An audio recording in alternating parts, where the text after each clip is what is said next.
শ্রীরামকৃষ্ণের মণিকর্ণিকা। বারাণসী গঙ্গার এই সুসজ্জিত বজরাটি কার? নিশ্চয় কলকাতার কোনো বড় মানুষে। যারা জানেন তারা বলেন জানবাজারের রানী রাসমণির জামাই জমিদার মথুরা মোহন বিশ্বাসের। আর বজরায় খাড়া দাঁড়িয়ে আছেন, দেখতে পাচ্ছে ভাবে বিভোর আত্মভোলা মানুষটি দক্ষিণেশ্বরের শ্রীরামকৃষ্ণ। দেশের সেরা সেরা পণ্ডিতদের অভিমতে শ্রীরামকৃষ্ণ অবতার। ওর সঙ্গে মা কালী কথা বলেন, খেলা করেন, বাগানে ফুল তোলেন। যখন পূজায় বসে মা ভবতারিণীকে ভোগ নিবেদন করেন, মা বলেন তুই আগে খা, তবে আমি খাবো। সে যে কি লীলা, অবতার লীলা, সাধারণ মানুষের বোধ বিশ্বাসের বাইরে। শ্রীরামকৃষ্ণ আনন্দে লাফাচ্ছেন, মা মাঝি পানসি বেড়াও ঘাটে, দেখছো না কে বসে আছেন ঘাটে? বারাণসী সচল বিশ্বনাথ ত্রৈলঙ্গ স্বামী। মথুরবাবুর পাণ্ডারা পানসির মাঝিরা আতঙ্কে সিটিয়ে আছেন। ভাবে ভোলা অদ্ভুত এই মানুষটি যদি জলে পড়ে যান। সম্ভাবনা থাকলেও ঠাকুর করবেন না, তার ইষ্ট যে তাকে ধরে আছে। শ্রীরামকৃষ্ণ পানসি থেকে পাথর বাঁধানো ঘাটে নামলেন। পানসি সামান্য কাত হয়ে আবার সোজা হলো। হৃদয় ভাগিনেও হৃদয় ঠাকুরের ওপর বাহুটি বড় সাবধানে ধরে আছেন। বড় কোমল অঙ্গ তার মামার জোরে চেপে ধরলে ধরার জায়গাটা জবা ফুলের মতো লাল হয়ে যাবে। দুধাপ ওপরে বাঁদিকে রানায় পাথরের মূর্তি মতো বসে আছেন ত্রৈলঙ্গ স্বামী। মহাকাল যেন ক্ষণকালের স্তব্ধ। বাবা মৌনী অবলম্বন করে আছেন দীর্ঘকাল। ঠাকুর হতবাক হয়ে দেখছেন এক সাধক আর এক সাধকের মুখোমুখি। প্রবাহিত গঙ্গা ঠাকুরের পিছনে, এখানে ওখানে ভক্তজনের জটলা, অধিকাংশই বিধবা বাঙালি, কিছু শৈব সাধক।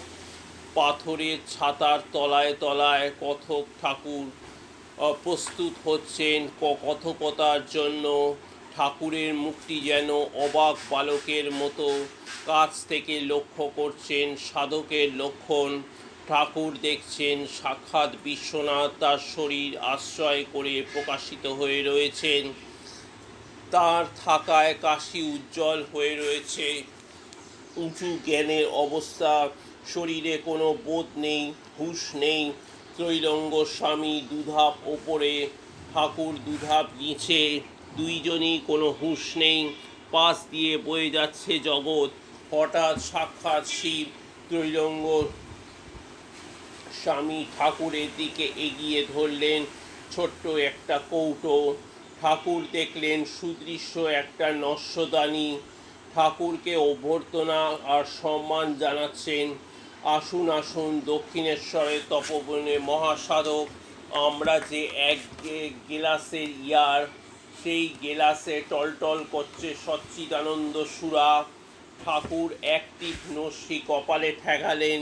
ত্রৈলঙ্গ স্বামী হাসলেন। ঠাকুর ইশারায় জিজ্ঞাসা করলেন, ঈশ্বর এক না অনেক? ইশারায় উত্তর এলো, সমাধিস্থ হয়ে দেখো তো এক। নইলে যতক্ষণ আমি তুমি জীব জগৎ ইত্যাদি জ্ঞান রয়েছে ততক্ষণ অনেক। ঠাকুর হৃদয়কে বললেন, দেখে রাখ, একেই ঠিক ঠিক পরমহংস অবস্থা বলে। পরমহংস কাকে বলে জানিস? পরমহংস 3 গুণের অতীত। তার ভিতর 3 গুণ আছে আবার নেই। ঠিক বালক কোনো গুণের বশ নয়। আরোপ একটা সাধনা, স্বভাব আরোপ। পরমহংসরা ছোট ছোট ছেলেদের কাছে আসতে দেয় তাদের স্বভাব আর আরোপ করবে বলে। আহা, সে বড় অপূর্ব অবস্থা। পরমহংস দেখে সবাই তিনি। পাপই বলো পুণ্যই বলো সব ঈশ্বরের দান। তিনি সুমতি দেন, তিনি কুমতি দেন। তেতো মিঠে ফল কি নেই?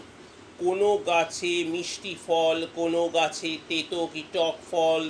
তিনি মিষ্টি আম গাছও করেছেন, আবার টক আমড়া গাছও করেছেন। ঠাকুর বললেন, আয় না কিছুক্ষণ বসি এখানে, মৌনী মহেশ্বরকে দেখি। দুজনে বসলেন। ঠাকুর বলে চলেছেন, অদ্বৈত জ্ঞানে না হলে চৈতন্য দর্শন হয় না। চৈতন্য দর্শন হলে তবে চিদানন্দ। পরমহংস